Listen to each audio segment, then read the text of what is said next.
ওই চাঁদে টিপে মন ভরে না মা, দোলনা দোলে মন দোলে না মা, রাতে চোখে ঘুম যে নামে, চাঁদের পাশে মেঘ যে থামে, রাতে চোখে ঘুম যে নামে, চাঁদের পাশে মেঘ যে থামে, আমার পাশে নেই তো তুমি মা, তোমায় ছাড়া ঘুম আসে না মা, মাগো তোমায় ছাড়া ঘুম আসে না মা। ওয়েলকাম টু টক ঝাল মিষ্টি উইথ ইপসিতা। আর আমি ইপসিতা, এখানে নো গালাগালি, নো কিস্তি, অনলি মস্তি। তো আজকে ভিডিওর শুরুতে ইন্ট্রোডাকশনে যে গানটা গাইলাম, এই গানটা কাকে ডেডিকেট করব? অবশ্যই আমাদের সোনা বাবা নয়, সোনা বাবা ছাড়া এরকম প্রত্যেক কটি শিশু যারা মাকে ছাড়া কিছুই বোঝে না, যাদের মা ছাড়া এক মুহূর্ত চলে না, সেই সব শিশুদের ডেডিকেট করলাম এই গানটা, যাতে আর তার সাথে সাথে ঠাকুরের কাছে প্রার্থনা করলাম, ঠাকুর যারা মা ছাড়া এক মুহূর্ত চলতে পারে না, এই যে যেমন ধরুন আমি বলতে গিয়ে আমার গলা ধরে আসছে, আমারও মা ছাড়া যাদের এক মুহূর্ত চলবে না, তাদেরকে সবসময় মায়ের আঁচলের তলায় রেখো, মায়ের ছত্র ছায়ায় রেখো। তো তাদের জন্য তো সোনা বাবার ওপরেও কিন্তু সেই আঁচল, সেই ছায়া রয়েছে, কিন্তু গর্ভধারিণীর নয়। অবশ্যই যে জন্ম না দিয়েও জননী হয়ে উঠেছে সেই শিলাদেবী, মানে আমাদের শিলাদেবী, আমাদের সোনা বাবার ঠাম্মি। ঠিক আছে, তো চলুন এখন বলি ভিডিওটা কী নিয়ে হচ্ছে। ভিডিও হচ্ছে গিয়ে এক মিনিট, তো যাই হোক বলি এখন ভিডিও কী নিয়ে হচ্ছে। ভিডিওটা হচ্ছে গিয়ে ভিডিও দেখলাম, অনেকগুলো ভিডিও দেখলাম, তার মধ্যে যেই ভিডিওগুলোর কথা মানে ভাবলেই এক্ষুনি আমার মুখে স্মাইল চলে আসবে সেটা হচ্ছে সন্দীপের ভিডিও। ওরা ঘুরছে, ভীষণ সুন্দরভাবে ঘুরছে, সব কিছু মানে ওয়েল প্ল্যান্ড, সেটা বুঝতেই পারছি। তো আর তার পেছনে অবশ্যই সন্দীপের কাকু, তো তার সে যে সুন্দর করে সমস্ত কিছু প্ল্যান করেছে, আর এই জিনিসগুলো মাথায় রেখেছে যে আমরা ঘুরতে যাচ্ছি, আমাদের সাথে একটি বাচ্চা রয়েছে, সেই বাচ্চাটি সবচেয়ে বেশি কি কি দেখার দরকার সেগুলো আগে বাচ্চাটিকে দেখাবো, সেই মতো করে ওরা নন্দনকানন গেছে। আমিও পুরী গেছি, একবারই গেছি, কিন্তু আমি এখনও পর্যন্ত নন্দনকানন যাইনি। তো আমি নন্দনকাননের ভিডিও যখন দেখছিলাম, আমার হাজব্যান্ডও পাশেই ছিলেন, একসাথেই আমরা দেখছিলাম।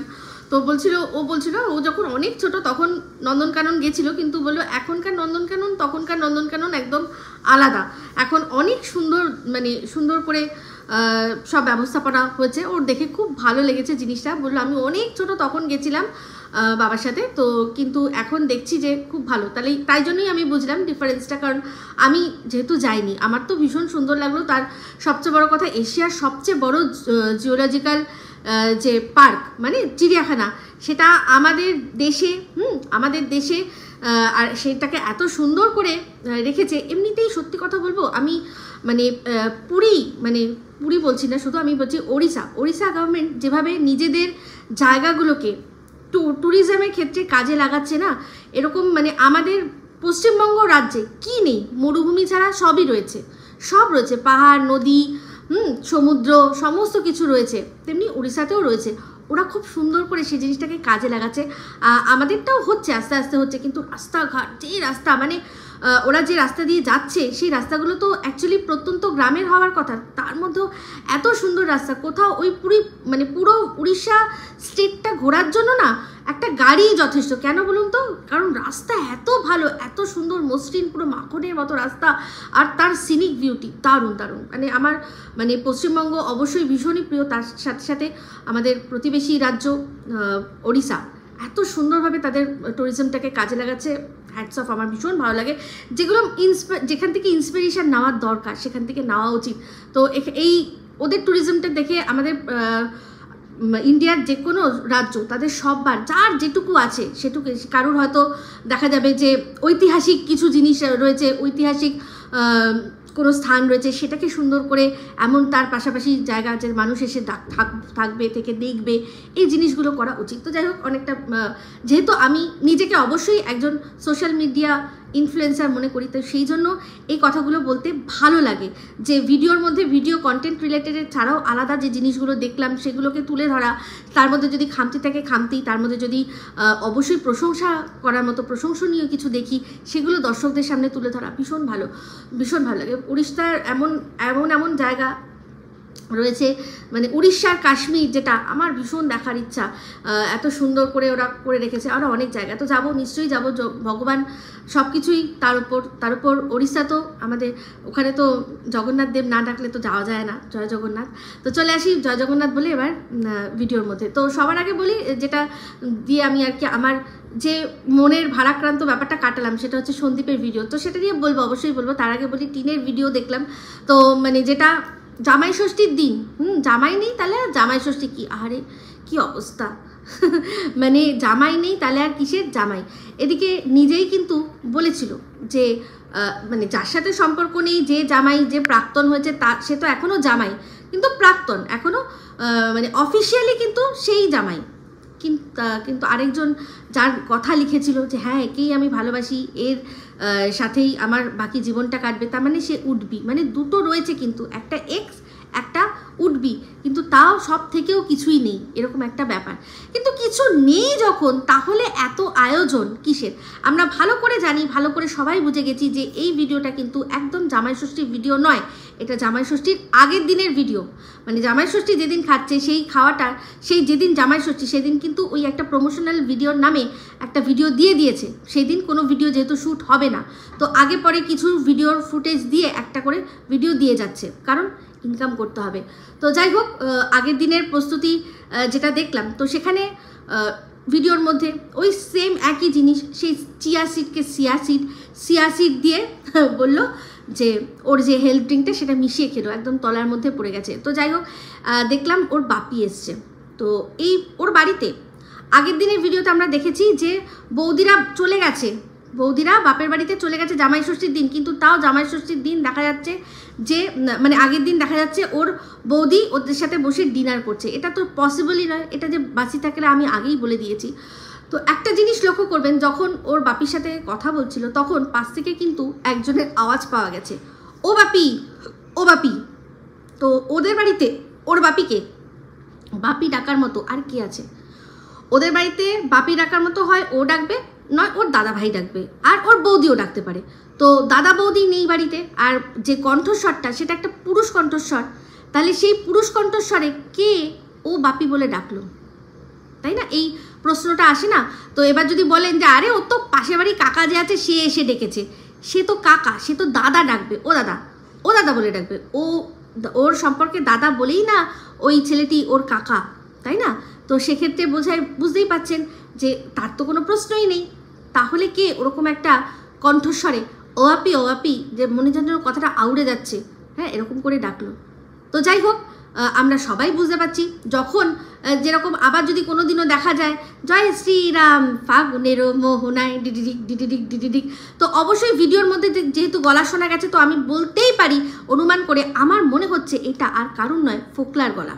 কারণ ফোকলার আমরা গলা অনেক সময় শুনেছি, সেটা কিন্তু ও নিজেই আমাদের সামনে এনেছে। এরকম নয় যে আমরা লুকিয়ে চুরিয়ে শুনেছি, আমরা শুনতে পেরেছি একটা চ্যানেলে ও বলেছে আমার ভিডিওটা একটু চালিয়ে দাও, তুমি আমাকে একটু ভাইরাল করে দাও, এরকম কিন্তু শোনা গেছে। তো তার গলা আমরা শুনেছি, তো সেই গলার সাথে এই গলা ম্যাচ করাতে কোনো অসুবিধা নেই, একদম 100% এটা ফোকলারি গলা, এটা ফোকলারি গলা। আমি ভালো করে অনেকবার শুনলাম, তাতে গিয়ে পুরো আমার মনে হচ্ছে এটা ফোকলার গলা, ঠিক আছে? তো যাই হোক, ওর ভিডিওর মধ্যে বলছে যে জামাই ষষ্ঠীর তো কোনো ব্যাপার নেই, তাহলে এতগুলো বাজারের ব্যাগ নিয়ে পূর্ণিমা দেবী কোথায় বেরোলো তার হাজব্যান্ডের সাথে? এতগুলো বাজারে ব্যাগ আমি গুনেছি, ওটার মধ্যে 3টে না 4টে ছিল। আমার মনে হচ্ছে একটার মধ্যে কাঁচা বাচ্চা মানে সবজি বাজার আসবে। দেখুন সবজি কিন্তু ওদের বাড়ির সামনেই আসে, তাহলে ওরকম যে নাইলনের যে ব্যাগগুলো ওগুলো বাজার ছাড়া আর কোনো কিছুতে হয়? আমার মনে হচ্ছে একদিন ওর বাপির সাথে ওর টিন যে বাজারটায় গেছিলো না, যেখানে একটু সস্তা হয়, একটু হাট বাজার টাইপের মতো, সেইখানেই কিন্তু আমার মনে হয় গেছে। একটু যেহেতু অনেক কিছু বাজার হবে, সস্তায় যাতে হয়, বাড়ির সামনে থেকে নিতে গেলে অবশ্যই প্রথমত দামটা একটু বেশি পড়ে, আর তার উপর সব আইটেম যেগুলো আমি চাইছি সেগুলো নাও পেতে পারি। তো জামাই সৎকারের জন্য মানে জামাই ষষ্ঠীতে যে খাওয়া দাওয়াগুলো হয় তার মধ্যে মেন হচ্ছে সবজি তো থাকবেই, কারণ 5 রকম ভাজা দিতে হয়, মাছ দিতে হয়, কোনো একটা তরকারি, তারপর মাছের ঝোল করতে বা কোনো কিছু করতে অনেক কিছুই তো লাগে। তো সেই জন্য আমার মনে হয় সেই হাটটা বা সেই বাজারটাতে গেছে, যেটা একদিন টিন ওর বাপির সাথে টোটো করে গেছিলো, ঠিক আছে। তো সেখানে আরেকটা অনেকগুলো বাজারের মধ্যে ব্যাগের মধ্যে একটার মধ্যে কাঁচা বাজার সবজি আসবে, একটার মধ্যে মাছ মাংস কিছু আসবে, একটার মধ্যে ফল আসবে। এটা কিন্তু খুব ইম্পর্টেন্ট, জামাই ষষ্ঠীর জন্য ফল কিন্তু খুব ইম্পর্টেন্ট। তো একটায় ফল আসবে আর একটার মধ্যে হয়তো মিষ্টি আনবে। তো যাতে সব আলাদা আলাদা ডিপার্টমেন্ট হয়, দেখলাম 3-4টে ব্যাগ ওর মা নিয়ে বেরোলো বাজার করতে। তাহলে চিন্তা করে দেখুন, বাজার যদি না করতে বেরোয় তাহলে বাজারের ব্যাগ তো নেবে না, অন্য কোনো কাজ বললো যে কাজে যাচ্ছি। তো সেখানে বললো ওর আংটি, 2টো আংটিতে 2টো রত্ন লাগবে, কি না একটা মুক্ত একটা প্রবাল। তো মুক্ত আর প্রবাল দুটোই সাধারণত খুব কমন, সব মেয়েদেরই থাকে, আমারও রয়েছে, কিন্তু আমি পড়ি না। তো সেখানে মাকে বললো যে নিয়ে এসো, ওইগুলো করে এসো। তো বাজারের সাথে সাথে এই জিনিসটাও হবে। একটা জিনিস চিন্তা করে দেখুন, তারপর ওর মারা যখন ফিরে আসলো, ওর মায়ের মানে ব্যাগের থেকে এমনভাবে জিনিসটা বার করছে যেন মনে হলো যে কিছুক্ষণ আগে ও ঢুকিয়েছে তারপরেই বার করে দেবে। ও বলছে হ্যাঁ দাও দাও, লজেন্স দাও লজেন্স দাও। ওর মা হ্যাঁ এরকম করে একটা কেমন কনফিউশন। তা আমার মনে হচ্ছে এটা ওরা আগেই কিনেছিল। তো যেহেতু কিনেছে তখন সবাই বলবে যে তুমি কিনলে গেলে রত্নর দোকানে, অথচ তুমি দেখালে না, এটা কখনো হতে পারে? তো এটা আমরা সবাই প্রশ্ন করব, কারণ ও পুঙ্খানুপুঙ্খ স্মার্ট বাজারে গেলেও দেখায়, সেখানে একটা স্বর্ণকারের দোকানে গিয়ে এরকম সব রত্ন কিনছে, সেটা ও দেখাবে না, আর আমরাও সেটা না দেখালে সেটা নিয়ে প্রশ্ন করব না, সেটা তো হতে পারে না। আর এটা কেন দেখায়নি? কারণ ওর যে সাথে ওর রত্নটা, যেটাকে রত্ন ভাবে, যেটাকে রত্ন দেখে ও বাড়ির থেকে বেরিয়ে এসেছিলো, সুখের সংসার ছেড়েও বেরিয়ে এসেছিলো, সেই রত্নটা যেহেতু ওর সাথে ছিল, সেই জন্য এই রত্ন কেনাটা ও দেখাতে পারেনি। তো এটা ওই মা বাজারে গেছিল, আর তারপর ও মায়ের ব্যাগের মধ্যে ঢুকিয়ে যে হ্যাঁ খুলে দাও, পরিষ্কার বডি ল্যাঙ্গুয়েজ মানুষ যারা বোঝে তারা সব বুঝবে। ওর মা কনফিউজ, হ্যাঁ এটা দেবো, কোনটা দেবো, 2টো দেবো, এটা দেবো। যে দোকান থেকে কিনে এসছে সে আগেই বলবে এই যে নে, তুই বলেছিলি না এনে, এটা নেই, এটা আগেই কেনা। শোনা গেছে যে বসিরহাটে দেখা গেছে বাইকে করে দুজনকে একসাথে, শোনা গেছে, সবাই আমরা শুনেছি। তো সেক্ষেত্রে আমরা বলতেই পারি দুজনে মিলে গিয়ে এটা কিনেছে। তো সেটা যেহেতু দেখাতে পারবে না দুজনে একসাথে ছিল, মেবি কোনো না কোনো যে ফুটেজটা হয়তো নিয়েছিল, তাতে সোনার দোকানে আমরা জানি সব জায়গায় কাঁচ দেওয়া থাকে, পুরো কাঁচ দিয়ে ঘেরা থাকে সোনার দোকানে। তো হয়তো সেখানে জানে যে কোনো না কোনো কাঁচে তো ধরা পড়বই, তাই জন্য ক্যামেরা অনই করেনি, ওখানে ক্যামেরা অনই করেনি, কিনে নিয়ে চলে এসছে, মায়ের কাছে দিয়েছে, যেই যে মা কিনে আনলো, সেই জন্য আমি না দেখাতে পারিনি, মা তো অত ক্যামেরা ধরতে পারে না। তো মা নিজের ব্লগের মধ্যে তো সবসময় ক্যামেরা ধরে।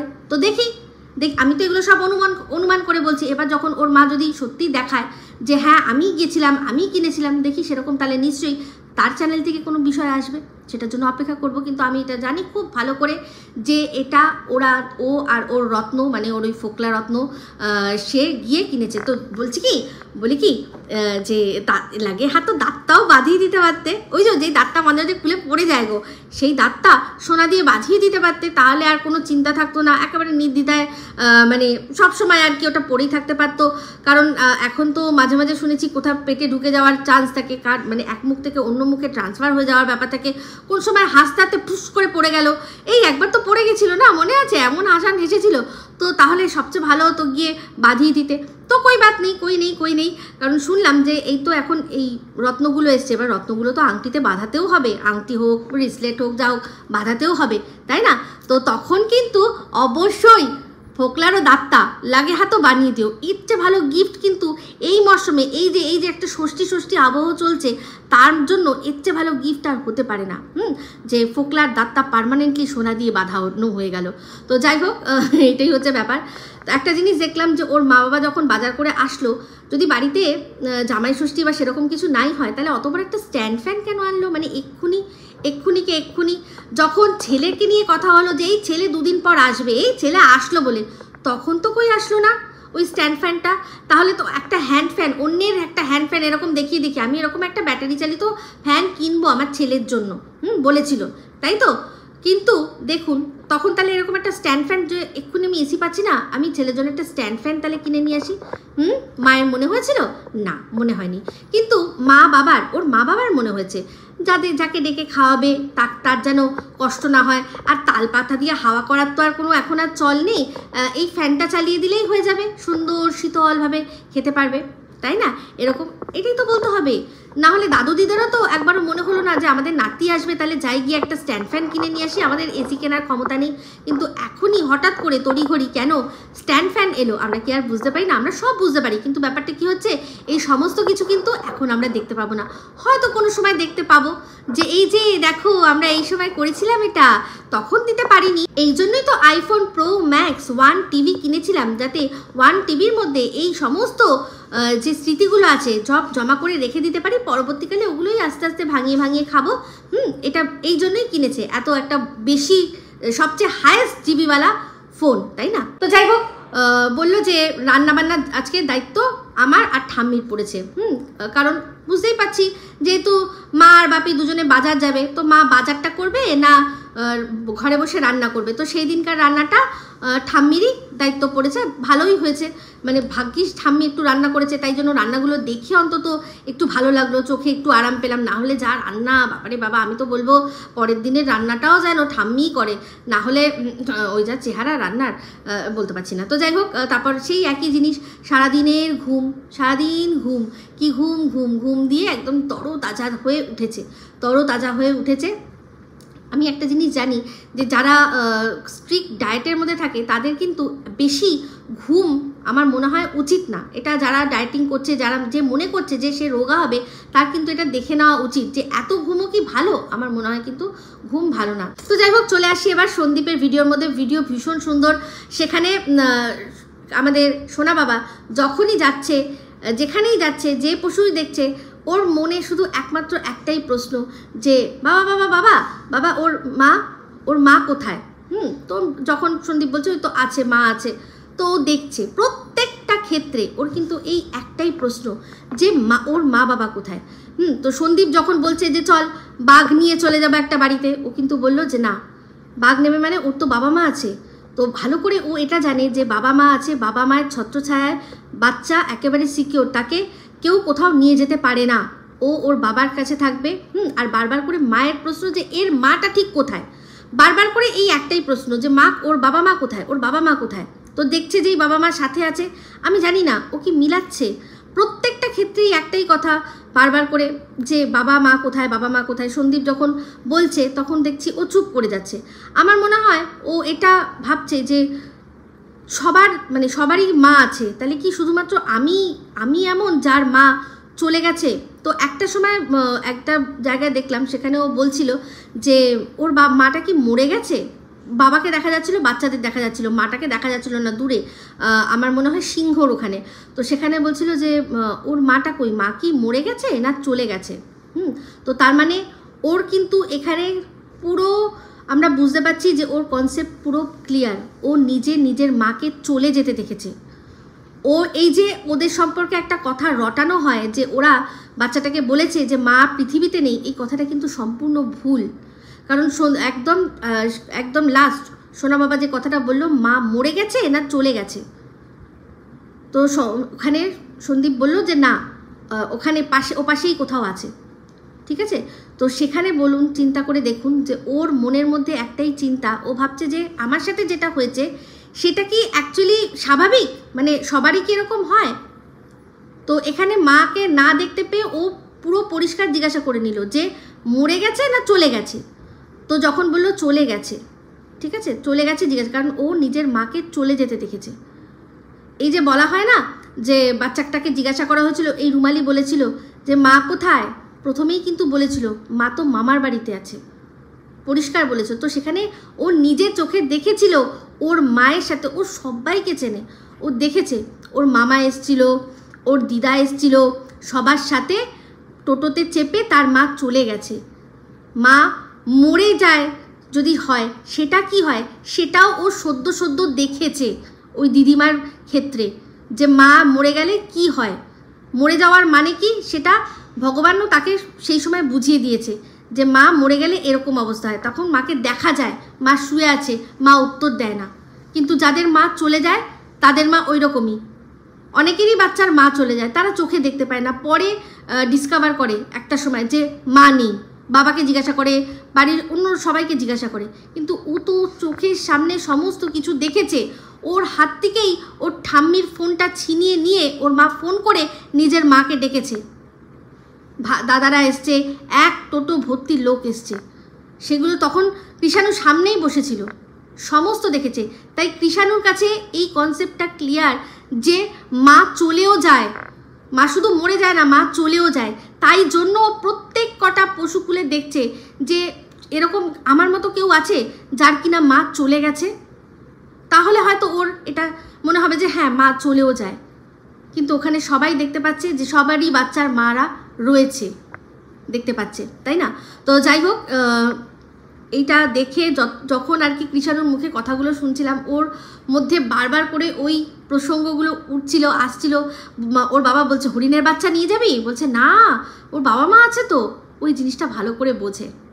তো সেখানে ও জানে যে ও ওর বাবার কাছে আছে, আর ওকে জন্ম না দিয়েও যে জননী, সেই জননী ওর সাথে রয়েছে, যার একদম পাই টু পাই সমস্ত কিছু ও সবার আগে দেখে। ঠাম্মির খাবারটা আছে তো, ঠাম্মির ব্রাশটা আছে তো, ঠাম্মির এইটা আছে তো, ঠাম্মির সেটা আছে তো, ঠাম্মির সমস্ত কিছু ঠাম্মির ও সব দেখে রাখে। সমস্ত মানে ঠাম্মির জন্য কি করতে হবে, ঠাম্মির কোনটা দরকার, সমস্ত সব কিছু ওর মধ্যে ক্লিয়ার। তাহলে বুঝতে পারছেন? তো যাই হোক, এই ভিডিওটা দেখার পর মানে আমি দেখলাম বেশ কিছু কথা উঠেছে, বেশ কিছু কথা উঠেছে। তার মধ্যে হচ্ছে গিয়ে ওই যে একটা নাইটি ঝুলছিল। সন্দীপরা যে রুমে ছিল সেই রুমটাতে যখন সকালবেলা উঠে সন্দীপ বারান্দায় গেল, তখন দেখা যাচ্ছিল একটা নাইটি ঝুলছে, একটা হাত কাটা পিঙ্ক কালারের নাইটি, ঠিক আছে? তো সেখানে অনেকে বলছে এই যে নাইটি, তাহলে তো মানে এই যে সন্দীপ বারবার করে বলে যে নাইটি বাহিনী নাইটি পরে এদিক ওদিক বেরিয়ে যায়, হ্যাঁ এরা কী ধরনের ইয়ে যে সারাক্ষণ নাইটি পরে থাকে, এই কথাটা যে বলছে তাহলে নাইটি, তাহলে তার মানে হচ্ছে কি সন্দীপ বলতে বোঝাতে চেয়েছে যে ওদের বাড়ির কারোর চরিত্র ভালো নয়, ওই টিনের কথা বলছে, টিনের বাড়ির পরিবারের কথা বলেছে। তাহলে এবার সন্দীপের মাও যে নাইটি পরেছে, তাহলে সেটা কি করে সম্ভব? তাহলে তো সন্দীপের মায়ের কি ক্যারেক্টার খারাপ, সেই জন্য নাইটি? তো ওনাকে নাইটি উনি এমনভাবেই পড়েছেন যে কেউ পরে থাকতে দেখেনি, সবাই শুয়ে পড়েছে, উনি নিজে সারা রাতের ঘুমের জন্য মানুষের যেটা কমফর্টের জিনিস জায়গাটা লাগে সেটা হচ্ছে নাইটি, তাই জন্যই ওই জায়গাটা, ওই ড্রেসটার নাম নাইটি, রাত্রে যাতে মানুষ মানে আরামসে হাত পা ছড়িয়ে শুতে পারে। আর এমনিতেও জানেন ওরা এসির মধ্যে শুয়েছিল, কম্বল সামনেই রাখা ছিল, মানে এসি চালিয়ে কম্বল গায়ে দিয়ে ওরা শুয়েছিল। সেক্ষেত্রে সবার শোয়ার পর উনি নিজে শাড়িটা ছেড়ে নাইটি পরে আরামসে শুয়েছেন। আবার সবার ওঠার আগেই সবার অলক্ষ্যে উনি বাথরুমে চলে গিয়ে শাড়ি পরে নিয়ে আবার রেডি হয়ে বসেছিলেন। কারণ যখন সন্দীপ ক্যামেরা অন করলো তখন ওর মা অলরেডি বলল আমার কিন্তু স্নান টান সব হয়ে গেছে, তখন অলরেডি উনি শাড়ি পরে নিয়েছেন, ঠিক আছে? তো এই শাড়ি পরাটা আর শাড়ি ছেড়ে নাইটি পরাটা আজকের নয়, এটা যারা 5 বছর ধরে দেখছেন, 5 বছর না হলেও যারা 3-4 বছর ধরে দেখছেন, 4 বছর ধরে অ্যাটলিস্ট দেখছেন এই টিন আর তার ফ্যামিলিকে, মানে সন্দীপদের ফ্যামিলিকে, তারা জানেন যে এটাও প্রথম ঘুরতে যায়নি। ও শাশুড়ি মার সাথে ওরা একসাথে দীঘা গেছে, অযোধ্যা পাহাড় গেছে, পুরুলিয়া গেছে, এরকম অনেক জায়গা আমি সেদিন বলছিলাম। তো সেখানে কিন্তু টিন অনেক সময় বলেছে যে আমার শাশুড়ি মা যখন কোথাও বেড়াতে আসে তখন রাত্রিবেলা নাইটি পরে শোয়, কমফর্টের জন্য রাত্রিবেলা নাইটি পরে শোয়, এটা টিন কিন্তু তখনই বলেছে। বাট আজ এখন ওনাকে ছোট করার জন্য দালাল লাগিয়ে পিছনে এই কথা বলছে যে কেন নাইটি পরেছে, তাহলে ওরা নাইটি পরা আর এরা নাইটি পরা আলাদা, কি অনেক আলাদা। কারণ উনি নাইটিটা নাইটির মতো করেই পরেছে, রাত্রিবেলা পরেছে, কেউ দেখতে পায়নি, ঘুমিয়ে পড়েছে, আবার সকালবেলা উঠে ছেড়ে সবার ঘুম থেকে ওঠার আগে নিজে পরে নিয়েছে। আর এই হলো গিয়ে বাড়ি, ওদের একটা রুম, তার মধ্যে ছেলে আর আরেকটা যে ছেলে, তার মধ্যে উনি কি করে নাইটি পরতে পারেন? কেন পরতে পারেন না? প্রথমত গায়ে যে কম্বল দিয়ে শুয়েছেন বোঝাই যাচ্ছে, আর তার উপর ছেলের সামনে নাইটি পরতে পারবে না? আমরা তো মানে যে আর কি বলছে সে তো নিজেই বলছে সারাক্ষণ ঘরে স্পাগেটি পরে বসে রয়েছি, তার ঘরে তার ছেলে থাকে না, ছেলের সামনে কেন পড়তে পারবে না? আর আরেকটা যে ছেলে সেও তো পুত্রসম, তো সেখানে সম্পর্কটা সবার আগে। আর তার উপর এসির মধ্যে হাত কাটা নাইটি পরে উনি গায়ে চাপা দিয়ে শুয়েছেন। সেখানে কেউ কাকপক্ষীয় টের পাননি যে উনি কীরকম, সেটাকে কীরকম লাগছে, ওনাকে কীরকম দেখতে লাগছে, কেউ কিন্তু টের পাননি। উনি নাইটির মতো করেই পড়েছেন। তো যাই হোক, কিছু করার নেই। যখন টিন নিজেই তার শাশুড়ি সম্পর্কে বলেছে যে উনি তো ঘুরতে গেলে নাইটি পরেন, তাহলে আর এখন প্রশ্ন তোলার তো কোনো মানে হয় না। আর টিনেরদের নাইটি পরা আর ওনার নাইটি পরা একটা নাইটি যেটা পরে ঘরে থাকার কথা, রাত্রে পরার থেকেও আমি বললাম যে চলো রাত্রে পরে শুধু শোয়া না, বাড়িতে কমফোর্টের মধ্যে তুমি নাইটি পরে থাকো, ঠিক আছে, তাও ক্যামেরা অন করলে শালীনতা বজায় রেখে, তোমার শালীনতা তোমার কাছে, এটা হচ্ছে এক একজনের রুচি। আমি এখন নাইটি পরে যদি রাস্তায় ধর্মতলায় বেরিয়ে যাই, কেউ আমায় কিন্তু বলবে না কিছু, কিন্তু যারা আমাকে দেখবে তারা আমার রুচির পরিচয় পাবে, এটা কি ধরনের রুচি। সেখানে বাড়ির সামনে যখন সবজিওয়ালা আসে, সবজিওয়ালাটাকে একটু ভেতরে ঢুকিয়ে একটা ওড়না গায়ে দিয়ে কিনলাম, ঠিক আছে, যে এই তো জাস্ট একটু সবজি কিনবো, তার জন্য আবার আমি এখন সমস্ত পুরো মূর্তি পরে আসবো, দরকার নেই। গায়ে ওড়না শালীনতা বজায় রেখে কিন্তু মানুষ সবজিটা কিনতে পারে, কিন্তু সেই ওড়না গায়ে দিয়ে নাইটি পরে সারা পাড়া ঘুরে বেড়ানো, একটা যেখানে ওই বন্ধনের দল বসে, সেখানে আরও অনেকে বসে, কজন আছে তারা সেখানে সবাই নাইটি পরে আসে না, কারণ ওখানে একজন বহিরাগত লোক আসে যাদের স্যার বলে ডাকে, যে আর কি টাকাটা কালেক্ট করে। তো তার জন্য অন্তত উচিত যে নাইটি ছেড়ে একটা কুর্তি পরে যাওয়া। তো সেখানে সন্দীপ বলেছে যে নাইটি পরে এদিক ওদিক চলে যাচ্ছে, সে টোটো করে হাসনাবাদ হোক বা যেখানেই হোক, এটা দৃষ্টিকটু। এক হয় এরকম টিনও করেছে যে গাড়ি করে ও নাইটি পরে গেছে, গাড়ির থেকে কোথাও নামেনি, আমি বলবো সেটাও ঠিক আছে, কারণ আমি বাড়ির থেকে গাড়িতে চড়েছি, গাড়িটাও আমার একটা সেকেন্ড হোমের মতো, আমি গাড়ির মধ্যে যখন আছি এটা আমার জায়গা, আমি এখান থেকে কোথাও বেরোচ্ছি না, সেখানে আমি নাইটি, অনেকটা দূরের রাস্তা, আমি নাইটি পরে যদি ক্যামেরা অন করতে হয় তাহলে নিজেকে ঢুকে আমি বসলাম, ঠিক আছে, আবার যেখানে গিয়ে নামলাম সেটাও আমার একটা বাড়ি, সেখানে নেমে গেলাম, যেমন ধরুন ওদের বাতকুল্লা বাড়ি, ওদের বাড়ির থেকে, বাড়ির ভেতর থেকে কিন্তু ওরা চাইলে গাড়ি করে একেবারে বেরোয়, তাই তো একেবারে গাড়ির ভেতরে বসলো, আর তারপর টিনদের যে বাড়ি সেখানেও সামনে একটা গ্যারেজ মতো জায়গা আছে, আর ডাইরেক্ট গিয়ে ওখানে নামলো গাড়ি করে, এই পুরো রাস্তাটায় ও কোথাও নামলো না, তাহলে আমি বলবো যে এটা ঠিক আছে। কিন্তু আমি প্রকাশ্যে বেরোচ্ছি, 10টা লোক আমায় দেখছে, সেক্ষেত্রে নাইটি পরাটা এটা যে যার রুচির পরিচয় দিচ্ছে, কেউ কিছু করতে পারবে না, আমরা কেউ কিছু করতে পারবো না, বাট যেটা দেখছি, যেটাকে কুরুচিকর মনে হচ্ছে, যেটা কুরুচিকর সেটাকে কুরুচিকরই তো বলবো, সেটাকে তো কোনোভাবে বলতে পারবো না যে না এটা খুব ভালো বিষয় যে তুমি নাইটি পরে চতুর্দিকে ঘুরে বেড়াচ্ছ। তো সেটাই বলেছে। তো এবার যদি বলেন এখানে ক্যারেক্টারের কি সম্পর্ক, অবশ্যই সম্পর্ক। একটা নাইটি যখন মানুষ যায় দূর থেকে দেখবেন তো পুরো পেছন থেকে পুরো দেখা যায় পাগুলো ভালো করে, নাইটি পরে আছেন তার মধ্যেও আপনার পুরো শরীরের অংশটা আপনার কি কতটা কি রকম বোঝা যায়।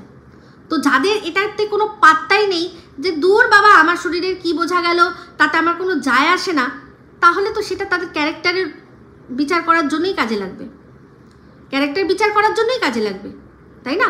আজকে ধরুন ওর মাও যাচ্ছে পাড়ার মধ্যেই কথা বলছে, পাশাপাশি দেখি অনেকেই যারা আছে তারা শাড়ি পরে দাঁড়িয়ে কথা বলছে, ওর মা দাঁড়িয়ে নাইটি আর তারা শাড়ি পরে কথা বলছে, দূর থেকে একটা অপরিচিত ব্যক্তি, একটা অপরিচিত কোনো জায়গা থেকে অন্য পাড়ার একটা মানুষ, তারা দেখলো এই দুটো মানুষকে, দুজনের সম্পর্কে কি ধারণা করবে? দুটো অবশ্যই আলাদা আলাদা ধারণা হবে তো, এইটাই হচ্ছে ডিফারেন্স।